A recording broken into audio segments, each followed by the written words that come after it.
आशुतोष, योगी आदित्यनाथ जो अपने वोटरों को कहते हैं बटेंगे तो कटेंगे, जो वो नारा बुलंद किया था और आज तक वो चल रहा है, 1 साल से ज्यादा हो गया, ये दरअसल विपक्ष पर लागू कर रहा है क्या बीजेपी का नेतृत्व कि इनको बांट दो तो ये अपने आप कट जाएंगे, बटेंगे तो कटेंगे, ये हो रहा है। देखो संदीप, आपके सवालों का जवाब देने के पहले पहली बात तो समझ लीजिए, ये साइकोलॉजिकल वॉरफेयर है, मॉडर्न साइकोलॉजिकल पॉलिटिकल वॉरफेयर है, इसको हमें समझना चाहिए। और हमारे बीच के जो पत्रकार लोग हैं और जो मित्र लोग हैं उनको भी ये समझना चाहिए कि भारतीय जनता पार्टी एक ऐसे वॉरफेयर में करती है कि बहुत सारे वो लोग भी वही भाषा बोलते हैं जो बीजेपी चाहती है बोलने के लिए। अब अगर आप प्रधानमंत्री के बयान को ही ले लीजिए, प्रधानमंत्री ने क्या कहा? कांग्रेस खा जाती है या खा जाएगी। हाँ हाँ, परजीवी कहा, इसकी सबसे बड़ी परजीवी अगर कोई पार्टी थी तो भारतीय जनता पार्टी।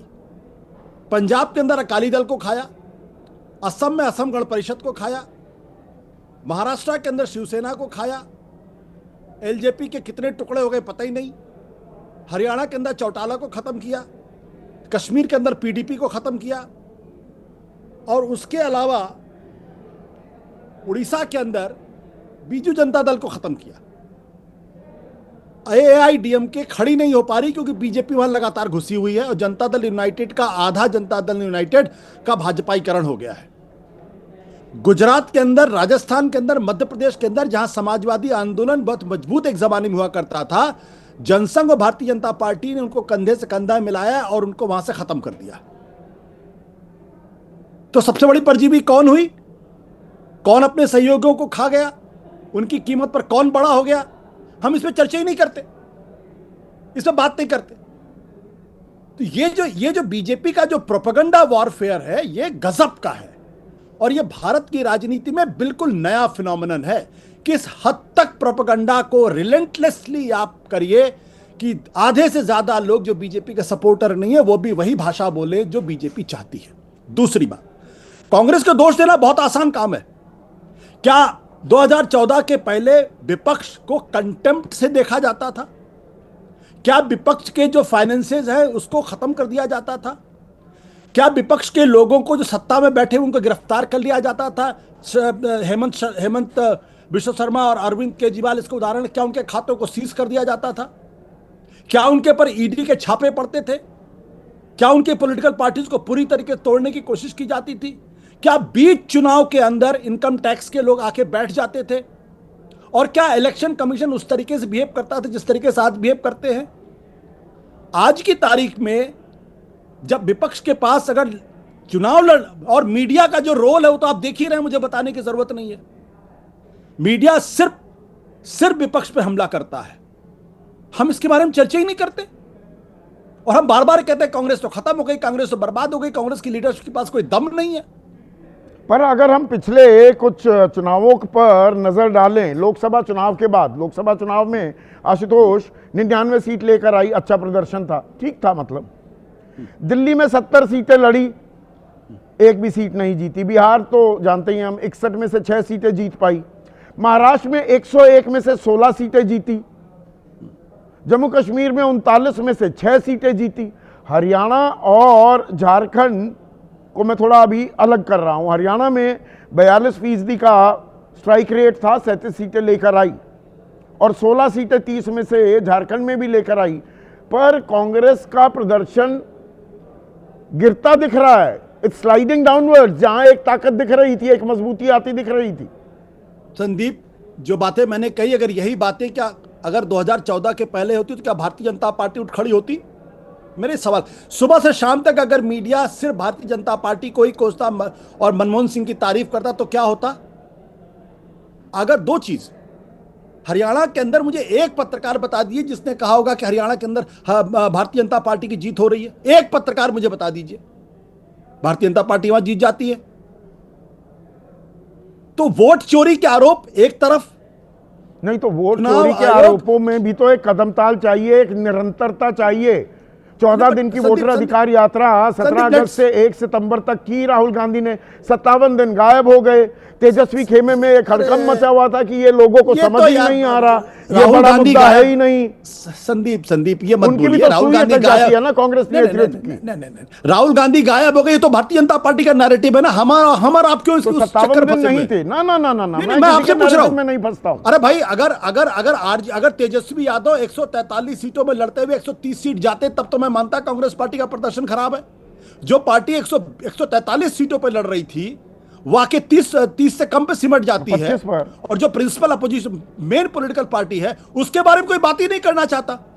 राहुल गांधी के बारे में तो यही कंफ्यूजन फैला रही है क्या? वही घूम फिर कर हम वहीं आ रहे हैं। एक सेकंड विजय त्रिवेदी, हाँ एक बार बात करिए, पूरी करिए। Let me complete. हाँ, जब राहुल गांधी वोट अधिकार यात्रा निकालते हैं, तब वो तेजस्वी का एजेंडा खराब करते हैं। राहुल गांधी जब वहां नहीं जाते, तब वो तेजस्वी का एजेंडा खराब। तो तय कर लीजिए कि राहुल गांधी के जाने ये से हम नुकसान हो कैसे रहा तय है, करें? राहुल गांधी के नहीं जाने ना से ना, नुकसान जो हो रहा है। सामने दिखता है मैं तो उस हिसाब से विश्लेषण करूंगा। अब अडानी पर हमलावर हैं राहुल गांधी लगातार, लेकिन अडानी के मामले पर फिर विपक्षी एका कहां चली जाती है? शरद पवार कहीं और हो लेते हैं, ममता बनर्जी कहीं और हो लेती हैं। ये सवाल शरद पवार से पूछिए ना, ममता बनर्जी से पूछिए। नहीं तो कि कांग्रेस उनकी के अंदर भी आस्था तो कोई अपनी दिक्कत पार्टी होगी कि के प्रति है, सबको अडानी के साथ प्रति है। साथ लेकर साध नहीं पा रही है। ये कांग्रेस को नहीं देखना होगा अगर दूरी बनना है तो। नहीं, कांग्रेस, ये विपक्षी एकता के लिए सिर्फ कांग्रेस जिम्मेदार है। ममता बनर्जी की कोई राष्ट्र के प्रति, देश के प्रति ममता बनर्जी की कोई जिम्मेदारी नहीं है। शरद पवार की कोई जिम्मेदारी नहीं है, स्टालिन की कोई जिम्मेदारी नहीं है। मैं आपसे पूछता हूं, बड़े को सबको साथ लेकर चलना होगा। सबसे बड़ा दल, सबसे बड़ा घटक विपक्षी खेमे में कौन है? वो कांग्रेस है। तो फिर ये आज लॉजिक तक बिहार में- संयोजक नहीं बन पाया, ना सचिवालय बन पाया आशुतोष इंडिया गठबंधन का, ना एजेंडा तय हो पाया। भारतीय जनता पार्टी आज तक अपना अध्यक्ष तय नहीं कर पाई पिछले 2 साल से। बिहार के अंदर आरजेडी सबसे बड़ी पार्टी, सबको साथ लेके क्यों नहीं चल पाई? ये फेयर पॉइंट है आपका, ये फेयर पॉइंट है विजय त्रिवेदी। अब ये कांग्रेस पर हमलावर, परजीवी, आशुतोष जो कह रहे हैं, दरअसल आशुतोष की बातों को हम ध्यान से सुने तो बीजेपी तो बहुत बड़ी परजीवी पार्टी है कांग्रेस के मुकाबले, और बीजेपी तो भारत मुक्त, कांग्रेस मुक्त भारत बनाने चली थी, खुद हो गई कांग्रेस युक्त बीजेपी। मतलब कांग्रेस का कौन नेता जिसको चोर बताया, घपलेबाज बताया, भ्रष्टाचारी बताया? सबके लिए दरवाजे तो खोल रखे। कांग्रेस से दिक्कत है, कांग्रेसियों से नहीं।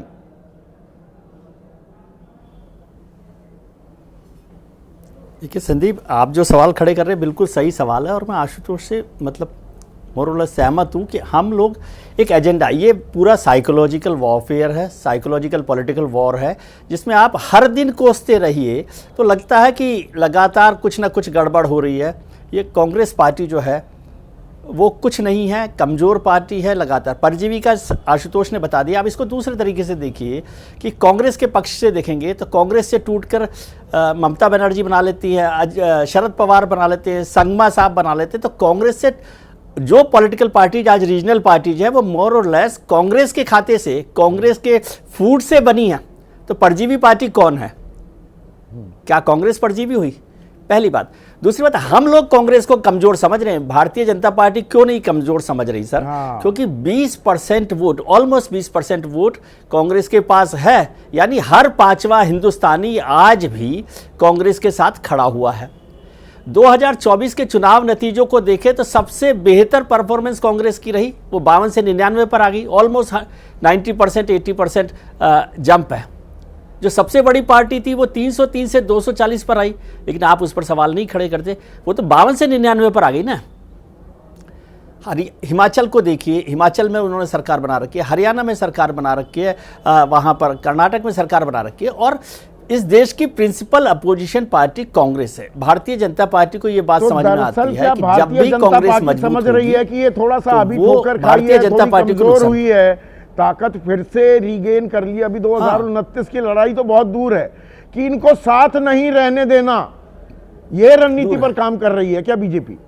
कि कमजोर अभी महसूस कर रहे हैं, इसी एक दूसरे रणनीति पर थोड़ा वो सा साथ रहेंगे, एतबार कम हो रहा है, तो अब इनमें रायता फैला दो थोड़ा।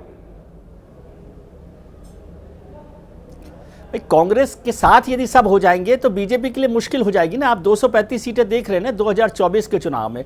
वो तो कांग्रेस क्या है, अपना घर थोड़ा सा ठीक कर ले। आप सोचिए, गुजरात के 2017 के चुनाव देखिए, जब वो 77 पर आते तो बीजेपी को 99 पर रोक हाँ, देते। अब बीजेपी उसका ट्रिपल अगला डिजिट भी नहीं ले स्टेप क्या पाई होना थी। चाहिए था कि गुजरात में 2022 में कांग्रेस की सरकार हो, कांग्रेस की सरकार होनी चाहिए थी 2022 में, लेकिन वो सारा का सारा खत्म कर दिया। तो वो कांग्रेस अपना घर ठीक करे, कांग्रेस अपने को बेहतर करे। उत्तर प्रदेश में देख लीजिए ना, समाजवादी पार्टी और कांग्रेस मिल गए तो कहां पहुंचा दिया उन्होंने भारतीय जनता पार्टी को लोकसभा चुनावों में।